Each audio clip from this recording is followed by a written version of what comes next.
দাঁড়ান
বাবুগঞ্জ এলাকায় আইসে বাবুগঞ্জের এলাকার সাধারণ লোককে বললে গেছে চাঁদাবাজ, যার কারণে আমরা সাধারণ জনগণ তার বিরুদ্ধে রুখে দাঁড়াইছি, ঝাড়ু মিছিল করছি। সাধারণ জনগণ কেন সে বাবুগঞ্জ আইসে বললে যে সাধারণ লোকেরা নাকি চাঁদাবাজ, উনি কি সাথে আসলে, উনি কি দেখছে, উনি এই কথা কেন বলছে? যার জন্য সাধারণ জনগণ ঠেকবে গেছে, তার ঈদের স্লোগান মিছিল জানাইতেছি।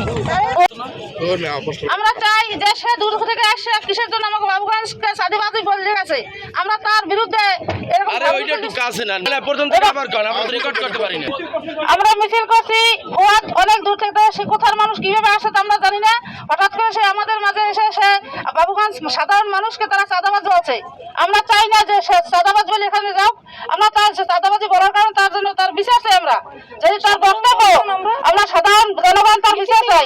সে যদি তার যে চাঁদাবাজ বলছে তাদের নিজ থেকে নিয়ে তুলে না নেয়, তাহলে কি আমরা তার বিরুদ্ধে আরো সামনের দিকে আবার মিছিল ঝাড়ু মিছিল বহুত হবে, কিন্তু তা সে আমাদের থেকে আরো দূরে সরে যাই চাইবে। কিন্তু যদি সে তার মতো যদি সে আমাদের যদি এই চাঁদাবাজ যে বলছে এই চাঁদাবাজ কথাগুলো যদি তার থেকে উঠে না নেয়, তাহলে সামনের দিকে আমরা মহিলারা সাধারণ যত আছে তত মানুষ নামে আমরা একত্রে আরো সামনে মিছিল করবো। ফুয়াদ আমাদের বাবুগঞ্জ আইসা আমাদের চাঁদাবাজ বলে গেছে সাধারণ জনগণরে। আমরা ফেসবুক লাইভে দেখছি ও অন্য অন্য মানুষের সাথে হোটেলে থাকে, ঠিক আছে, ফেসবুকে ওর ভাইরাল হয়েছে অনেক ছবি, ঠিক আছে। এর জন্য আমাদের বাবুগঞ্জ আইসা আমাদের সাধারণ জনগণরে ও বলে গেছে চাঁদাবাজি করছে চাঁদাবাজ, এবং বলে গেছে বোমা মারবে ইট মারবে, ঠিক আছে। এর জন্য আমরা প্রতিবাদ করতে এই সাধারণ জনগণ মিলে একসাথে মিছিল করছি, ঝাড়ুর মিছিল। ওর জন্য এই শাস্তির জন্য এই বিচারের জন্য আমরা আবেদন করলাম। নেটে দেখেছি সে নাকি লুচ্ছামি করছে, সে নাকি চট্টামি করছে, তার নামে অনেক বিরুদ্ধ আছে। আমরা তাই পাইছি সে উকিল হয়েছে কি হয়েছে, সে হলো চোট্টার বাসা, সে হলো চোট্টার বাসা। সে এই যে বললে গেল ফেরিগেট আসিয়া যে আমাদের বদনাম বলে গেল যে অর্থ আমরা পিস্তা চাঁদাবাজ এডুই, সে নিজেই তো একটা সন্ত্রাস। সে কেমনে বললো যে বোমা টোমা আমরা ফিট করি, পরের ঘরে কি লেগে চাপে করে সে নিজের দোষ নিজে স্বীকার করে। হ্যাঁ, তার জন্য আমরা এই বিচারের আবেদন করলাম, আমরা মিছিল করে নামলাম, তার যত গালে মারবো, যদি তাকে এখন পাইতাম তাকে তাকে জিজ্ঞাসা করতাম যে আপনার কি বোমা না চাঁদা না আমাদের কোনো আছে অর্থশস্য আছে, তা তো ওনাকে ধরেই আছে, তার তো প্রমাণই পড়ে রয়েছে। সাবধান হয়ে যান।